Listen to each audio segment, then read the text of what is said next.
I'm overcome with emotion when I think about this moment and the class of 2017. Gratitude, respect, and honor are a few words that come to mind when I think of being selected to give you this speech as you embark on the next chapter of your life. I have so much to say. To the parents, family, and community members that are responsible for allowing me to work with such fine young people, I'm eternally grateful. Thank you. Let's give your parents and families a round of applause.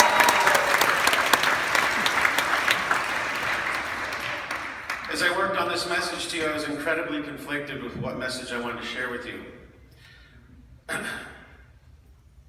I know I wanted to be completely honest with you, frankly, because you're all just too incredibly wise to see through any kind of cliche messages that don't represent me or what I stand for or the respect I have for you all.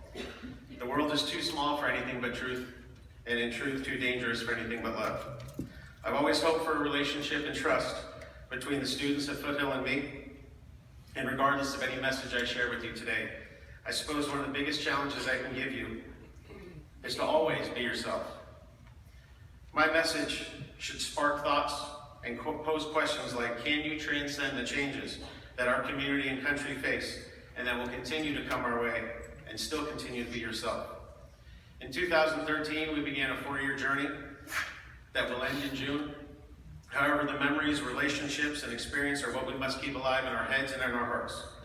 Together we started as freshmen, myself included, curious, confused, I didn't know where to sit at lunch, nervous, self-conscious, and wondering if anyone else felt the same way. See, that's what bonded us though.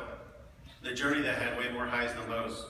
That was filled with laughter, true spirit, pride, and a deep passion to make our school, community, and world a better place. There was a video after the ball breakfast where I was interviewed and I made a statement that I hope you all heard. I said, I always tell people to judge me after 4 years because that's when I'll have a class that starts with me and ends with me. And everything that happens in between, I'll take full ownership and blame for. However, with this class, it's been nothing but smiles and pride. I have so many reasons to be proud of all you that I doubt you realize how much it means to me standing here speaking to you. I think it's appropriate to discuss my departure from Foothill as I think I not only owe you an explanation, but it's a lesson you can hopefully relate to at some point in your life. See, we talk about values all the time. We talk about character, integrity, honesty, love, compassion, family, religion, and friendship. We live these values by the way we treat people. But sometimes values collide, and you must be prepared to make decisions that are grounded in those values. When I was faced with the decision to stay at Foothill or change to a different school with the prospect of more money, I had one of the most internal struggles I've ever had in my life. It was not money versus Foothill. It was my family versus the relationships that I have established in a community that's the best I've ever worked for. How do you weigh money versus the ability to give back to the community where you live? Again, versus the best group of students and community that I've ever worked for. Ultimately, my values place family first and everything else second.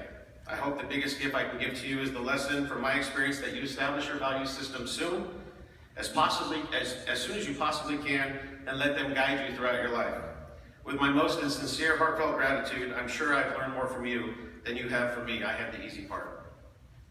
Through the 4 years, one after another, you've sunk to my heart, affirming precisely the values, challenges, and joy I believe we could share in our school community if we believed in those same values.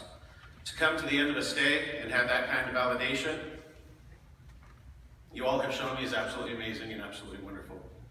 There are so many moments in the last 4 years that I can't forget, but the best is probably the unplanned conversations with you, the moments where we laughed at each other and we were comfortable allowing ourselves to be the target, or at least I was.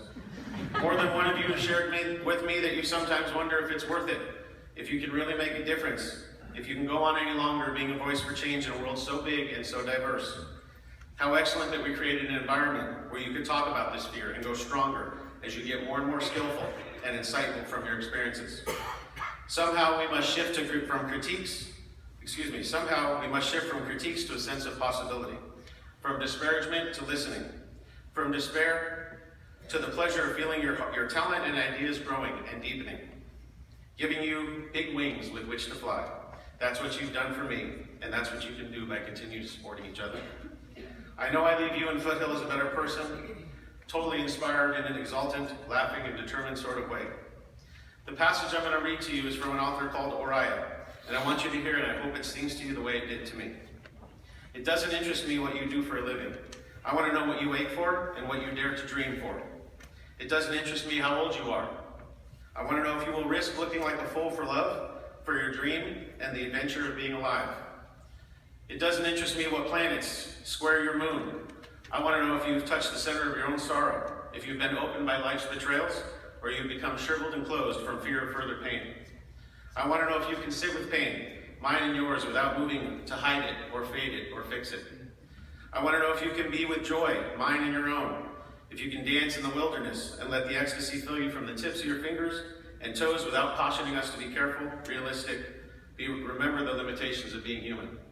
It doesn't interest me if the story you're telling me is true. I want to know if you can disappoint another and be true to yourself. If you can bear the accusations of betrayal and not betray your own soul. If you can be faithless and therefore trustworthy. I want to know if you can see beauty, even when it's not pretty every day, and if you can source your own life from its presence. I want to know if you can live with failure, yours and mine, and still stand at the edge of the lake and shout to the silver moon, yes. It doesn't interest me to know where you live or how much money you make. I have to know if you can get up after the night of grief and despair, weary, abused, bruised to the bone, and do what needs to be done to feed the children.